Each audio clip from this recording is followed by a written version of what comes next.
नमस्कार आप सभी को। मैं स्वागत करता हूँ आपके अपने YouTube चैनल केडी क्लासेस में।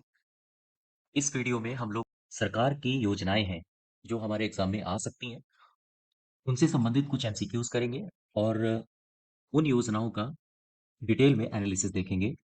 कौन सी योजना किस सन में शुरू हुई, किस मंत्रालय ने उसको शुरू किया और साथ ही साथ उस योजना से संबंधित अन्य महत्वपूर्ण तथ्य। तो चलिए शुरू करते हैं। पहला क्वेश्चन है, प्रधानमंत्री रोजगार सृजन कार्यक्रम के अंतर्गत न्यूनतम कितनी आयु के बेरोजगारों को स्वरोजगार से जोड़ा जा रहा है? तो ये योजना है, इसका नाम है प्रधानमंत्री रोजगार रोजगार सृजन कार्यक्रम। ठीक है। दरअसल सबसे पहले तो आप ये जानिए इस योजना को शुरू कब किया गया। इस योजना को शुरू कब किया गया? शुरू किया गया है 2008 में। क्लियर है। और प्रधानमंत्री रोजगार को सृजित करने वाली योजना है, तो जाहिर सी बात है, जो बेरोजगार होंगे उनको रोजगार का सृजन करने के लिए बोला जा रहा है। अब रोजगार का सृजन कैसे होगा? या तो कोई इंडस्ट्री स्थापित करे या सेवा क्षेत्र की कोई कंपनी खोल दे। तो इसका जो लक्ष्य है वो है उद्यमियों के कारखाने उद्यमियों को कारखाने स्थापित करने की अनुमति देना। स्थापित करने की अनुमति देना। ठीक है। इस योजना का क्रियान्वयन कौन कर रहा है? आपसे ये भी पूछा जा सकता है। क्रियान्वयन इस योजना का कौन कर रहा है? खादी और ग्रामोद्योग उद्योग। ठीक है। ये इस योजना का क्रियान्वयन कर रहा है। अच्छा, अगर सोच के देखो, प्रधानमंत्री रोजगार सृजन कार्यक्रम है तो इसमें कोई ना कोई लाभार्थी होगा। अगर इसका लाभार्थी होना है आपको, कम से कम उम्र आप कितनी धारण करेंगे जिसके तहत आप इस योजना का लाभ ले सकें? तो आपकी कम से कम उम्र होनी चाहिए 18 वर्ष। ठीक है। क्लियर है बात? अच्छा, अब अगर कोई इंडस्ट्री स्टैब्लिश करनी है आपको, तो फिर सीधी सी बात है, देखो, उद्यमियों को रोजगार या कारखाने स्थापित करने की अनुमति देता है, तो कैसे देता है? जाहिर सी बात है, ऋण प्रदान करता होगा। ठीक है। ऋण देता होगा। जैसे सपोज करो एक ये शख्स है, ये उद्योग स्टैब्लिश करना चाहता है। ठीक। ये कोई उद्योग स्टैब्लिश करना चाहता है, तो इसे कितना ऋण दिया जाएगा? अगर ये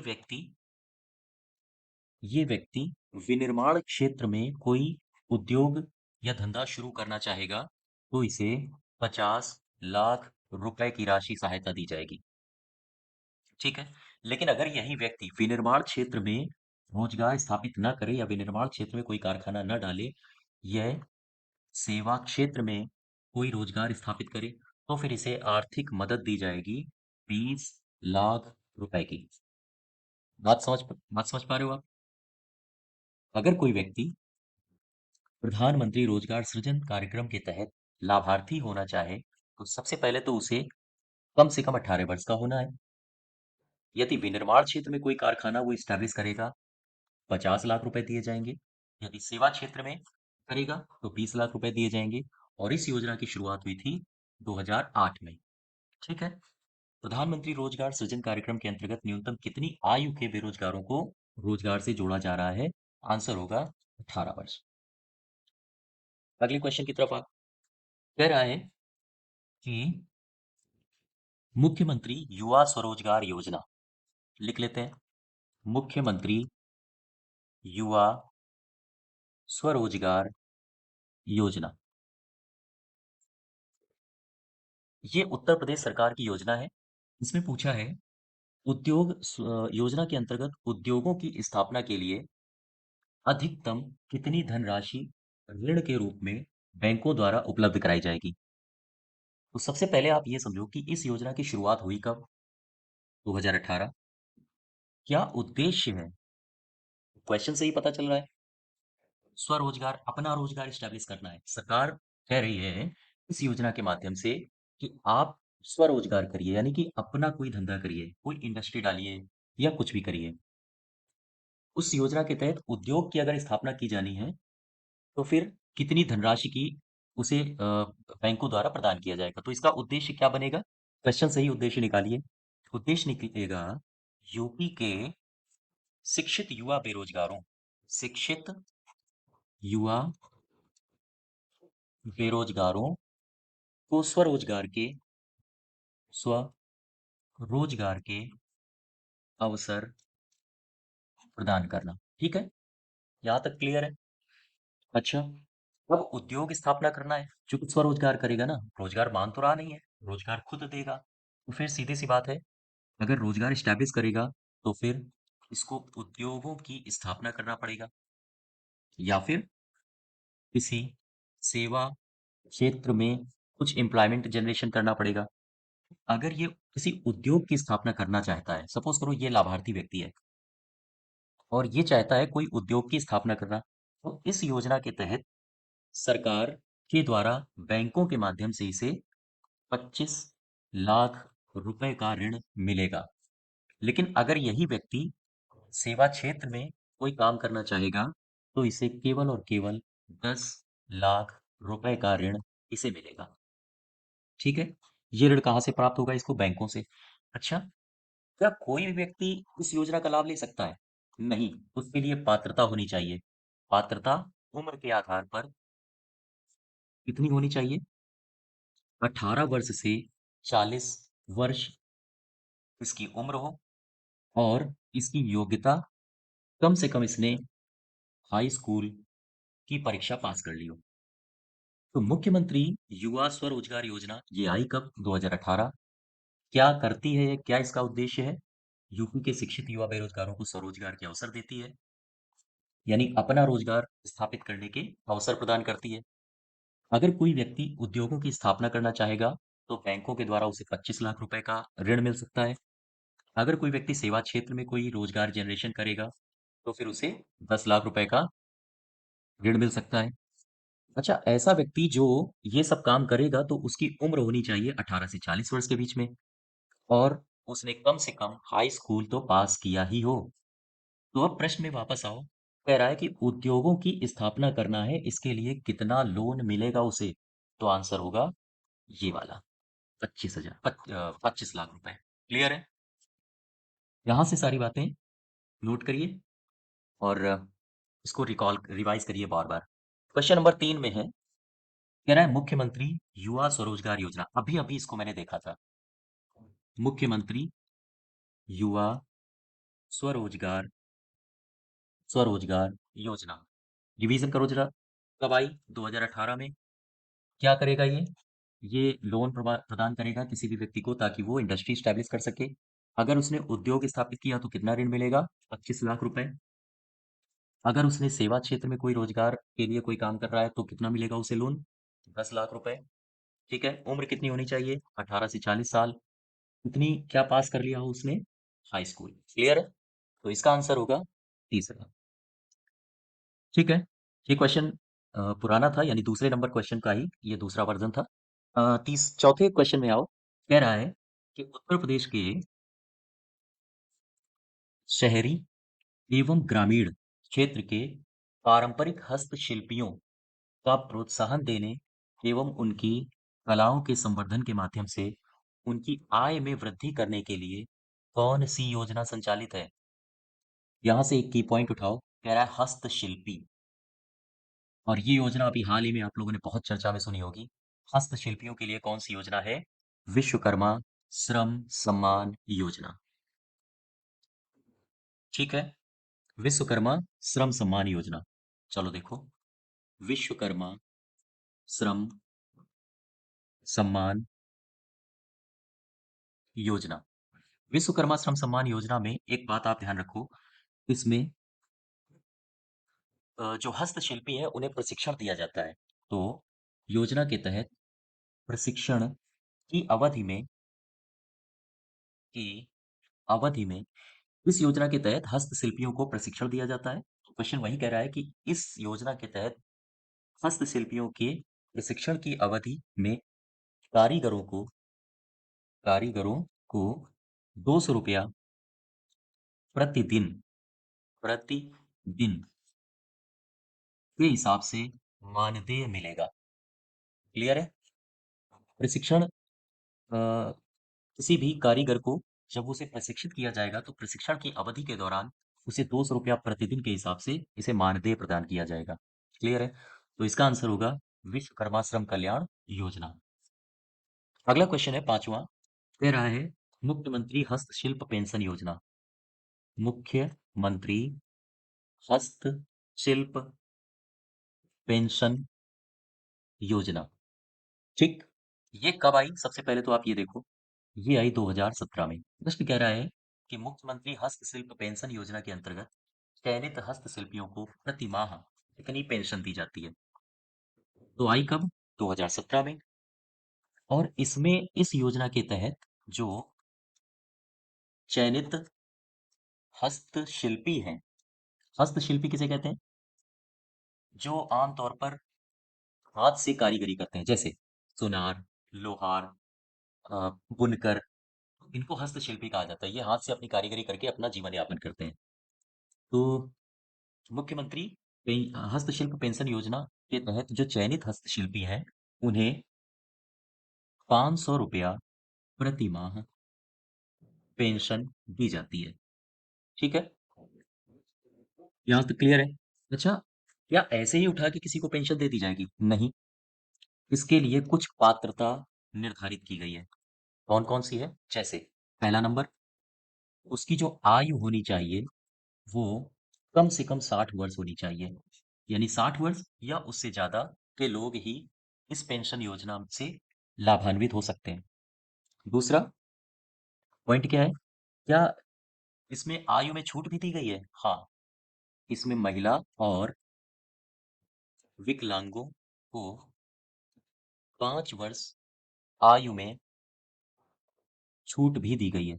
ठीक है, 5 वर्ष की आयु में छूट भी दी गई, यानी वो 55 साल से भी अपना अप्लाई कर सकते हैं। तो इसका आंसर क्या होगा? कितनी पेंशन मिल रही है? 500 रुपया प्रति माह। आगे आते हैं, क्वेश्चन नंबर 6 में कह रहा है मुख्यमंत्री युवा स्वरोजगार योजना।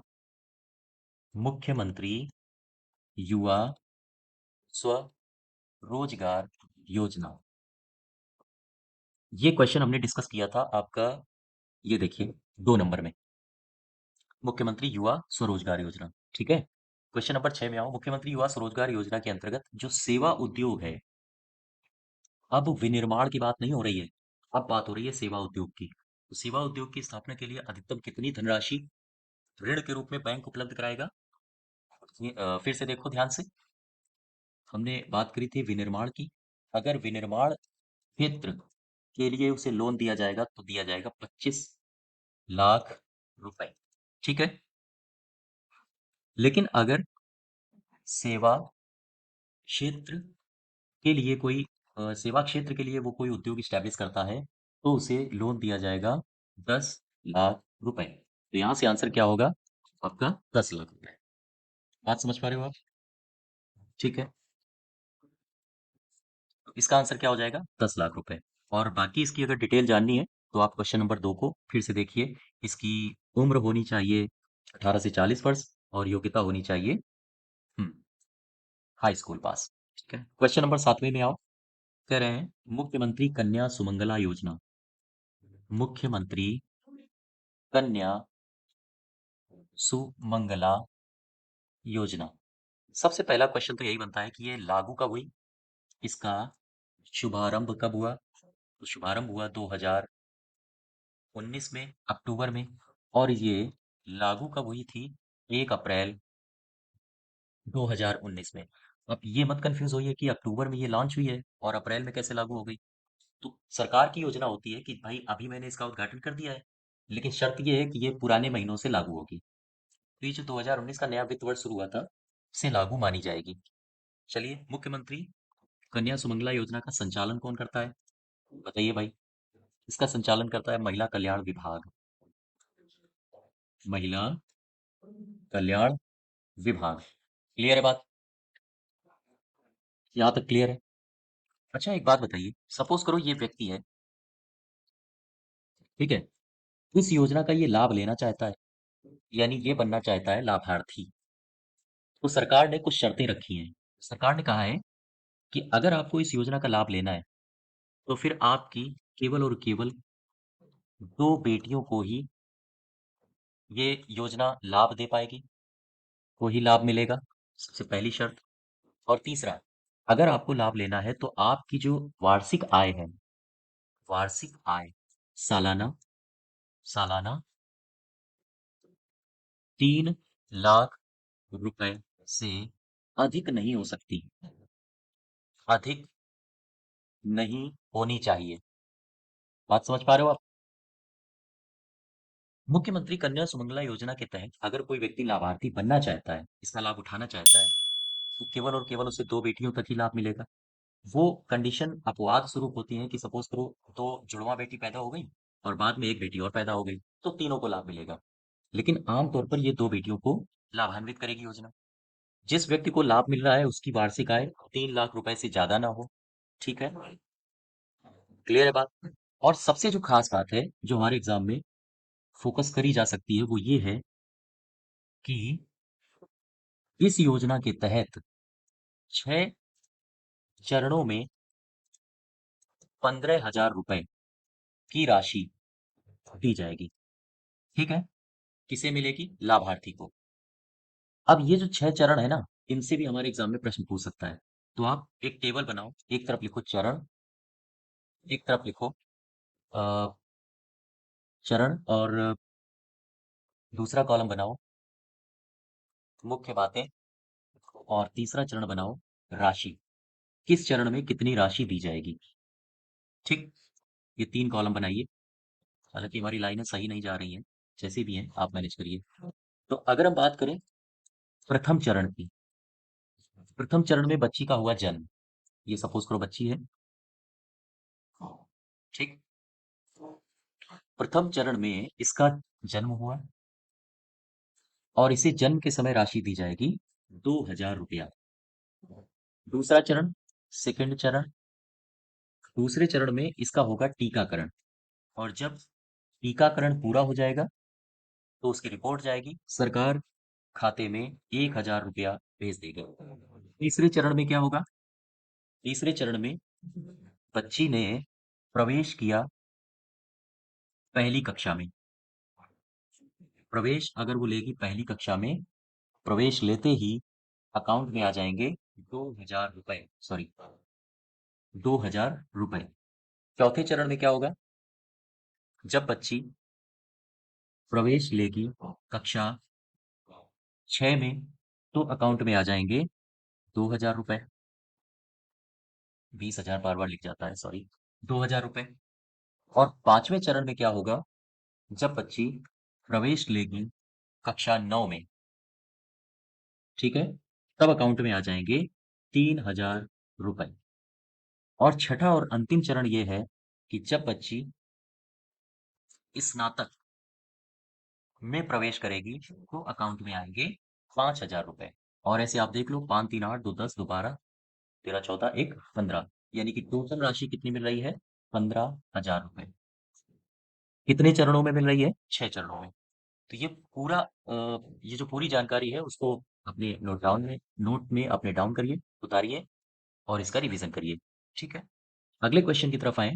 तो कह रहा है कि द मिलियन फार्मर्स स्कूल कार्यक्रम का उद्देश्य क्या है? ये उत्तर प्रदेश सरकार की योजना है। तो देखो जरा, द मिलियन फार्मर्स स्कूल। ठीक है, द मिलियन फार्मर्स स्कूल, ये जो कार्यक्रम है ये किसका है? ये यूपी सरकार का है। ठीक है, क्या करेगा ये? अब आप, ये जो लिखा है ना, इसी से आप ऑप्शन पहुंच सकते हो। कैसे? मिलियंस फार्मर्स के लिए स्कूल, किसानों के लिए अगर स्कूल है तो उन्हें जाहिर सी बात है तकनीकी, उनकी नवीनता, उनकी किसानी के बारे में ही पढ़ाया जाएगा।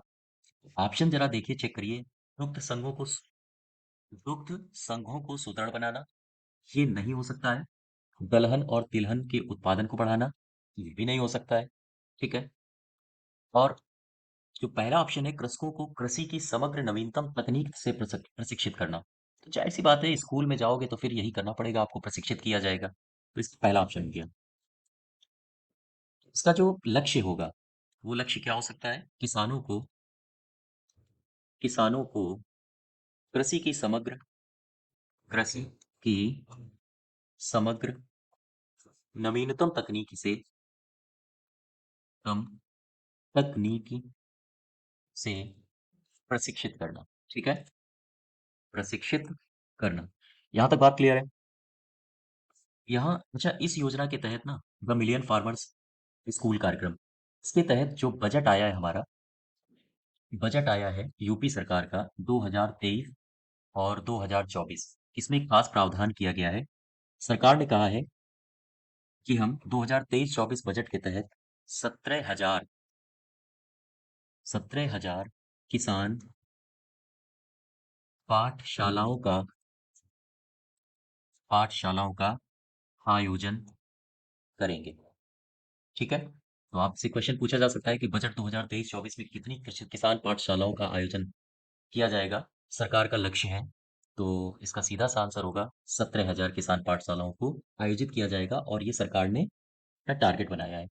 यहाँ से एक प्रश्न और आपसे पूछा जा सकता है, क्योंकि बात बजट की हो गई है।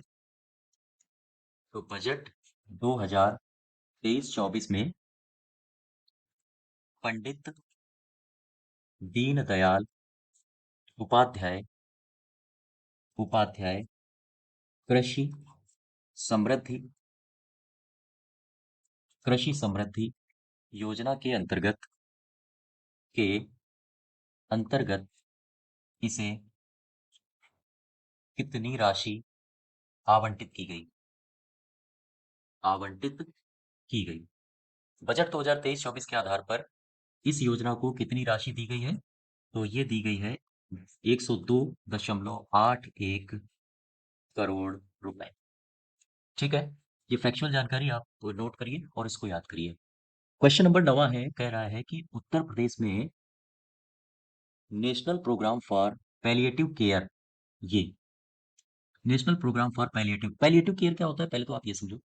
पैलिएटिव केयर दरअसल वो स्थिति होती है जैसे गंभीर अगर रोग हो जाए और जो ठीक ना हो पाए, तो फिर पैलिएटिव केयर के माध्यम से डॉक्टर आपके मानसिक और शारीरिक स्वास्थ्य को बैलेंस करते हैं। ठीक है, उत्तर प्रदेश में national programme for palliative care किस वर्ष शुरू किया गया? इसका आंसर क्या होगा? इसका आंसर होगा वित्त वर्ष 2016-17। ठीक है, अच्छा, यहाँ से दो तीन बातें और ध्यान रखो। Palliative care cancer control and health care of elderly कार्यक्रम का एक महत्वपूर्ण घटक है। वर्तमान में ये जो योजना है ना, ये योजना प्रदेश के प्रदेश के 15 जनपदों में जारी है। प्रदेश के 15 जनपदों में जारी है। क्वेश्चन नंबर आगे आते हैं, अगला 10वां दिया है, प्रदेश के सतत विकास लक्ष्य 2030 में गोल संख्या 3 का संबंध किससे है?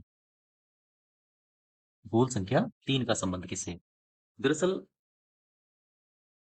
सतत विकास लक्ष्य सतत विकास लक्ष्य में टोटल गोल है कितने? टोटल गोल है 17। अंतर्राष्ट्रीय समुदाय ने संयुक्त राष्ट्र के माध्यम से विकास लक्ष्यों की ऐतिहासिक योजना शुरू करी थी, और इसमें 17 लक्ष्य रखे गए थे। इसका उद्देश्य था कि 2030 तक अधिक संपन्न, अधिक समतावादी और अधिक संरक्षित विश्व की रचना करना।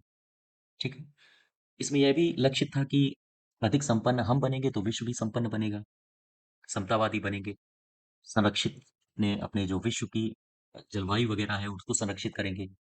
इन सब के बारे में इन 17 लक्ष्यों को निर्धारित किया गया है। ठीक है, अच्छा, ये जो सतत विकास लक्ष्य है, ये ये 5P मॉडल पर आधारित है। बात समझो यहां से, ये 5P मॉडल पर आधारित है। कौन कौन से? पहला पी, पीपुल, मतलब सभी लोग। जो दूसरा पी है वो है प्रॉस्पेरिटी, प्रॉस्पेरिटी अर्थात संपन्नता। ठीक, जो तीसरा पी है वो है पीस, अर्थात शांति। चौथा पी है, उसका आशय है पार्टनरशिप, अर्थात साझेदारी। ठीक, जो पांचवा पी है इसका आशय है प्लेनेट अर्थात पृथ्वी। ये 5P है, इस मॉडल पर आधारित है आपका सतत विकास लक्ष्य।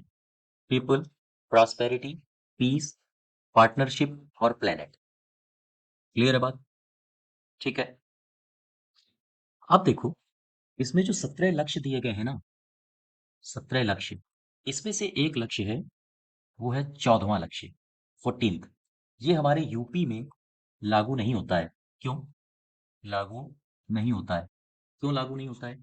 तो देखो जरा 14वें लक्ष्य में कौन सी बातें दी गई हैं। 14वें लक्ष्य में जो दिया गया है वो है जलीय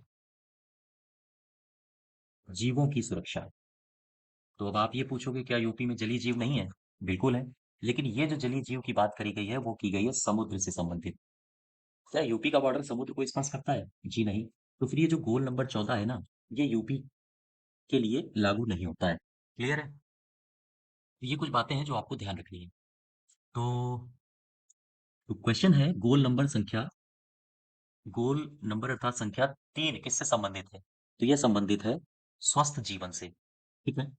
अगर हम आपसे कहें कि बताओ गोल संख्या पहला किससे संबंधित है, तो इसको भी ध्यान रखो, ये भी पूछा जा सकता है गरीबी उन्मूलन। ठीक है। गोल संख्या 2 किससे संबंधित है? भुखमरी से। ठीक है।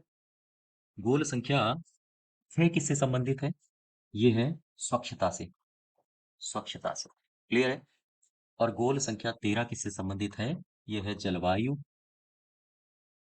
परिवर्तन से। तो ये बातें आप ध्यान रखोगे। उत्तर प्रदेश में राज्य पोषण मिशन किससे संबंधित है?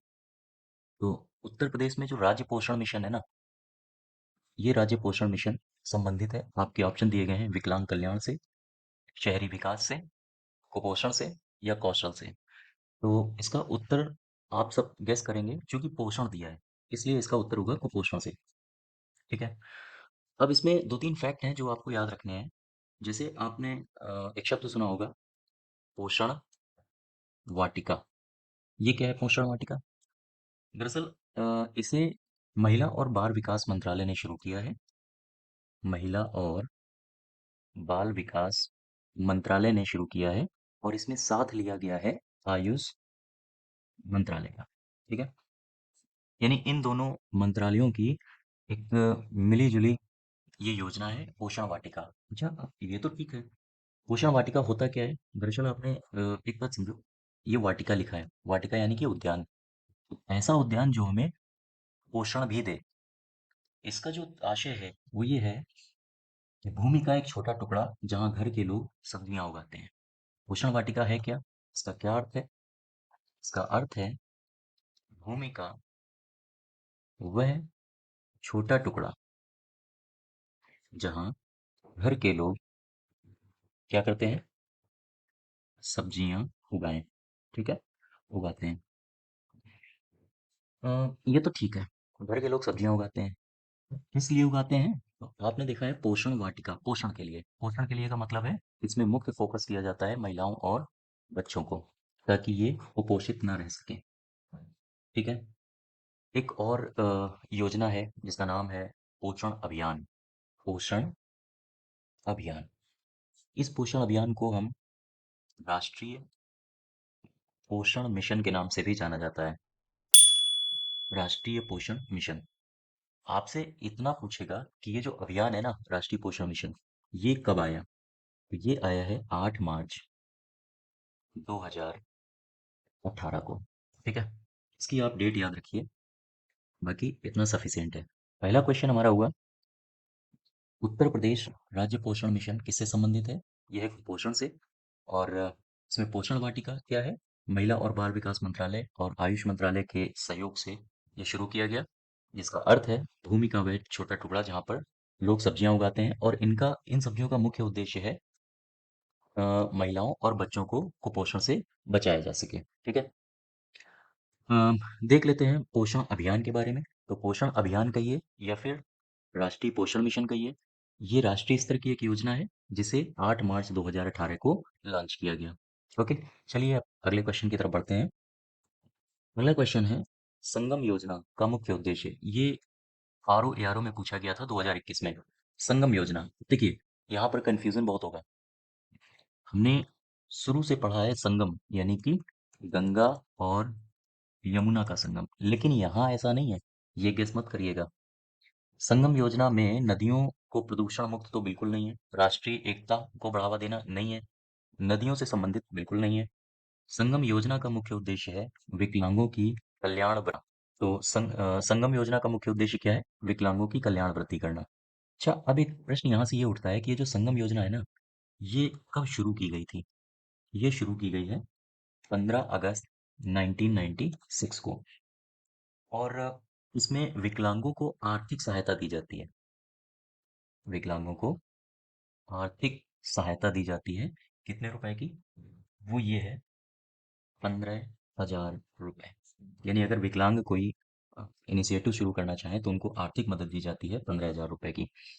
एक इसमें से योजना और है जिसे आप याद रखोगे, उसका नाम है उत्तर प्रदेश विकलांग विकलांग पेंशन योजना। ठीक है, उत्तर प्रदेश विकलांग पेंशन योजना। आप इस योजना को देखिए। तो उत्तर प्रदेश विकलांग पेंशन योजना ये आई कब? ये आई है 2016 में। अच्छा, जब ये आई थी तो समाजवादी पार्टी की सरकार थी। इस स्थिति में जब समाजवादी पार्टी की सरकार थी तो इसमें जो राशि दी जाती थी वो थी 500 रुपए। ठीक है, वर्तमान में इसमें राशि 1,000 रुपए प्रति माह दी जा रही है। कई सारे न्यूज़पेपर्स में 1,500 रुपए भी आया है, लेकिन अभी आपके जो सरकारी ऑफिशियल है उसमें 1,000 ही है, तो अभी 1,000 ही मान के चलिए। 1,000 रुपया प्रति माह इसमें सहायता राशि दी जाती है। अच्छा, अगर उत्तर प्रदेश विकलांग पेंशन योजना की बात करें तो किस उम्र के लोग हैं जो इसका लाभ उठा सकते हैं? तो इसमें कम से कम उम्र होनी चाहिए 18 वर्ष। ठीक है, इसमें उम्र होनी चाहिए 18 वर्ष। और इसमें विकलांगता की कैटेगरी होती है, तो विकलांगता कम से कम होनी चाहिए 40% या उससे अधिक। ठीक है, विकलांगता कम से कम 40% या उससे अधिक होनी चाहिए। एक और योजना आप यहीं से याद रखिएगा, इसका नाम है कुष्ठावस्था पेंशन योजना। कुष्ठावस्था पेंशन योजना, ये योजना क्या है? इसमें दरअसल जो सहायता राशि, आप इसी को याद रखिएगा। इसमें सहायता राशि 3,000 रुपए प्रति माह प्रति लाभार्थी दी जाती है। ठीक है, तो इसमें दो तीन फैक्ट आप याद रखिए इस क्वेश्चन में। सबसे पहला, संगम योजना क्या है? विकलांगों की कल्याण वृद्धि के लिए है। ठीक है, उत्तर प्रदेश विकलांग पेंशन योजना कब शुरू की गई? 2016 में। इसमें कितनी राशि दी जाती थी उस समय? 500। आज कितनी दी जा रही है? 1,000। उम्र क्या है इसमें? अगर कोई लाभार्थी होना चाहे तो 18 वर्ष। कितनी विकलांगता अनिवार्य है? तो वो है 40% या उससे अधिक। और अगली योजना की बात करें तो कुष्ठावस्था पेंशन योजना। ये योजना, इसमें सहायता राशि कितनी दी जाती है? 3,000 रुपया प्रति माह प्रति लाभार्थी। ठीक है, अब आइए अगले क्वेश्चन की तरफ बढ़ते हैं। अगला क्वेश्चन है गोकुल ग्राम योजना का संबंध। अ, गोकुल ग्राम योजना, तो गोकुल ग्राम योजना का संबंध किससे है? आंध्र प्रदेश से नहीं है, गुजरात से नहीं है, राजस्थान से नहीं है। इसका संबंध है उत्तर प्रदेश से। गोकुल ग्राम योजना, ये क्वेश्चन पूछा गया है 2003 में। और क्या है गोकुल ग्राम योजना? इसके तहत गोवंश का कृत्रिम गर्भाधान किया जाता है। इसके तहत इसके तहत गोवंश का क्या किया जाता है?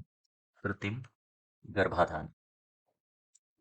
ठीक है, किया जाता है। क्यों किया जाता है? ताकि गोवंश की नस्लों को सुधारा जा सके।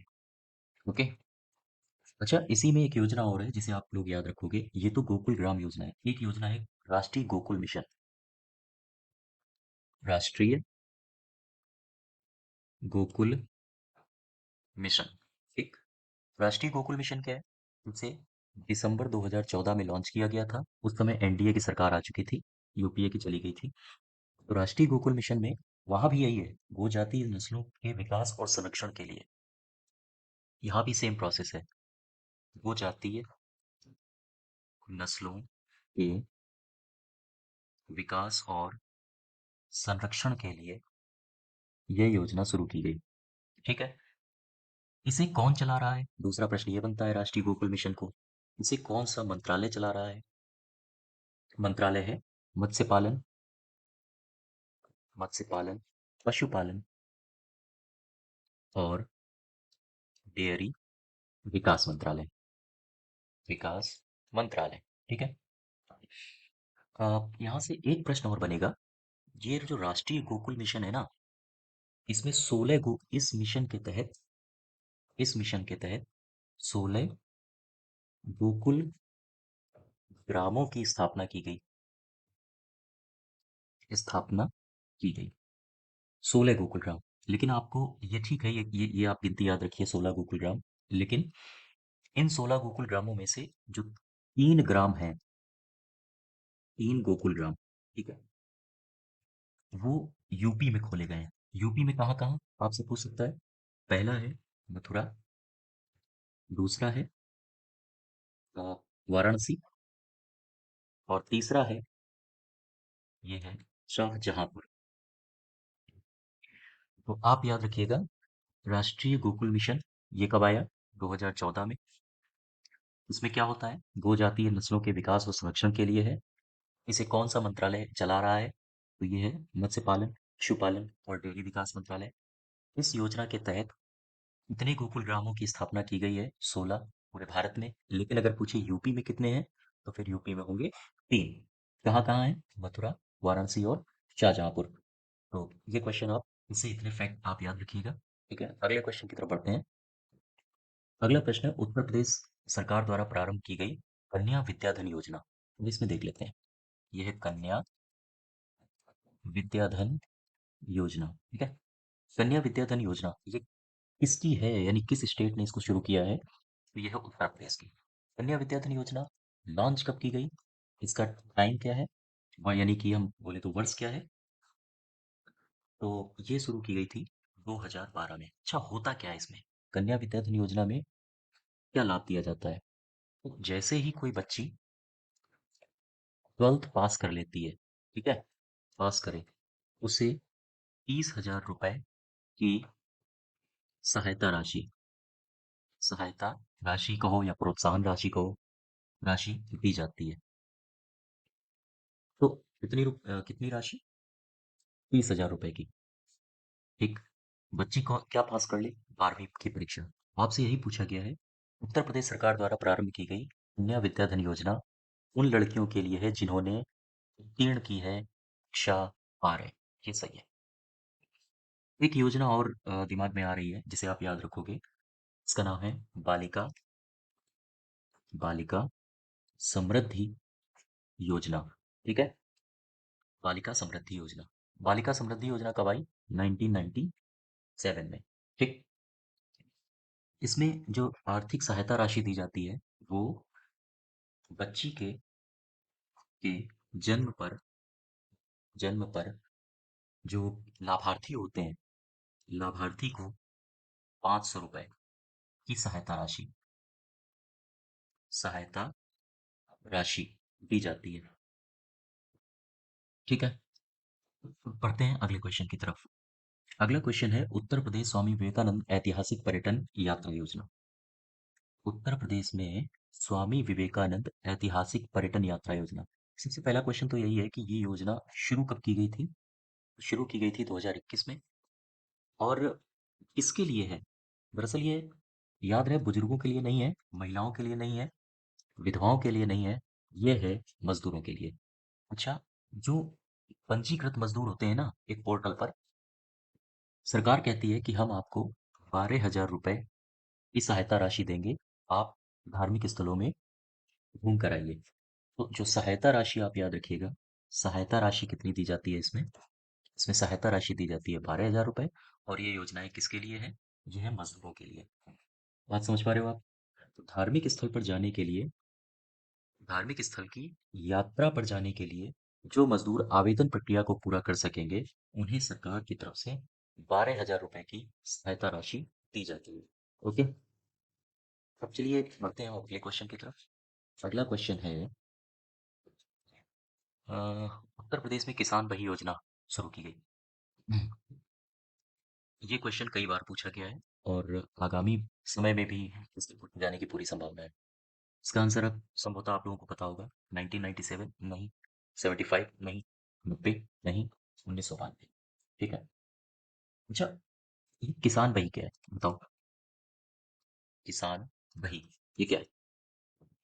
तो उत्तर प्रदेश का प्रत्येक किसान कितनी खेती योग्य जमीन का मालिक है और उसके पास कितना भू राजस्व है, इसके लिए किसान बही योजना की शुरुआत की गई है।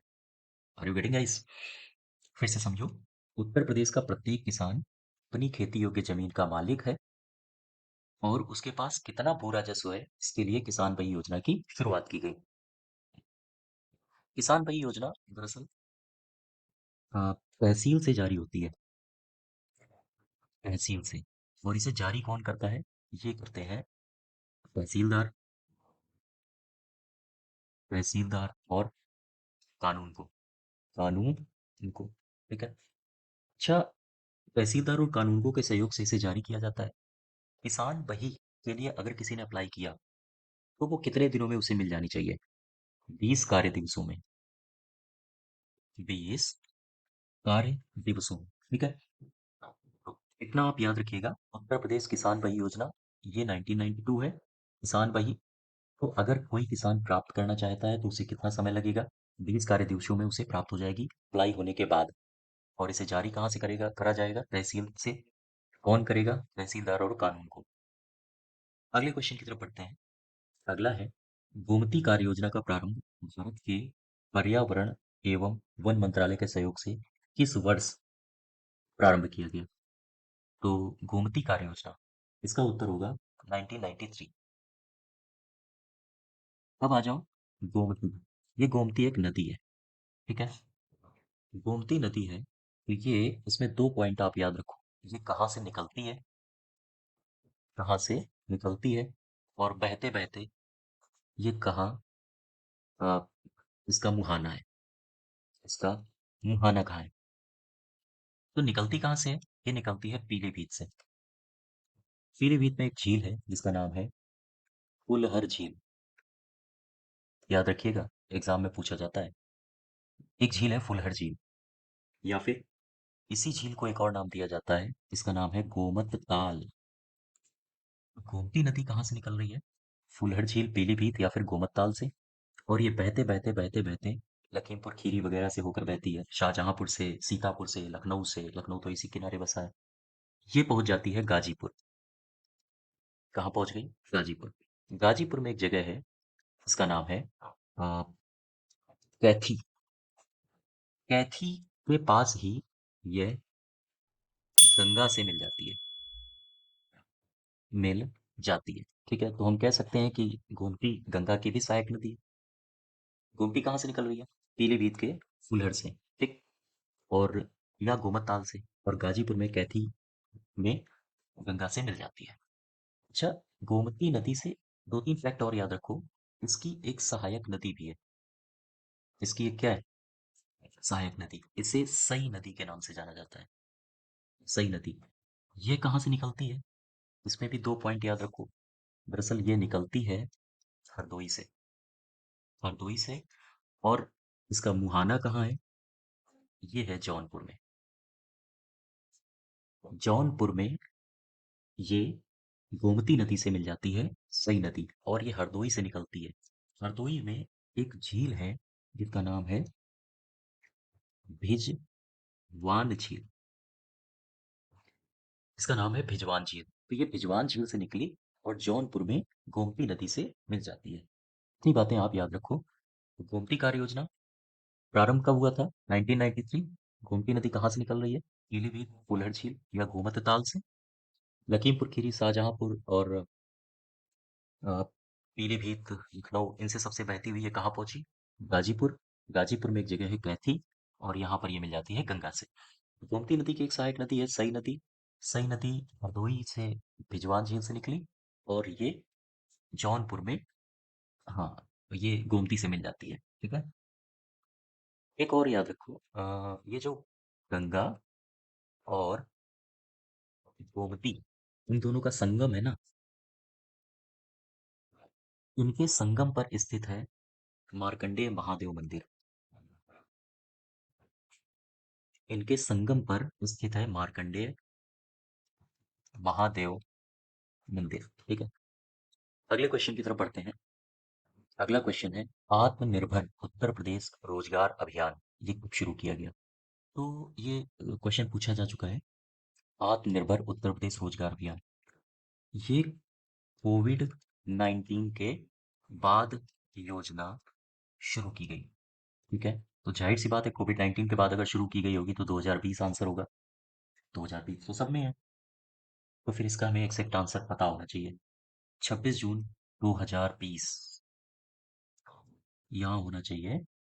26 जून 2020 को ये योजना शुरू की गई। ठीक है, अच्छा, इस योजना को उत्तर प्रदेश के, यूपी के 31 जिलों को चिन्हित किया गया था।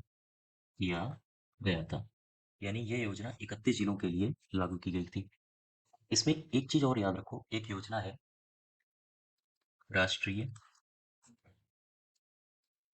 ग्रामीण आजीविका मिशन। ठीक, इसमें एक योजना है राष्ट्रीय ग्रामीण आजीविका मिशन।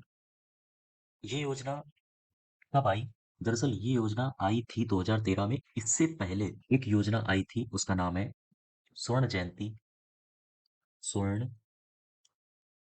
जयंती ग्राम स्वरोजगार योजना। ठीक है, बात समझना, ये 1 अप्रैल 1999 को आई, स्वर्ण जयंती ग्राम स्वरोजगार योजना।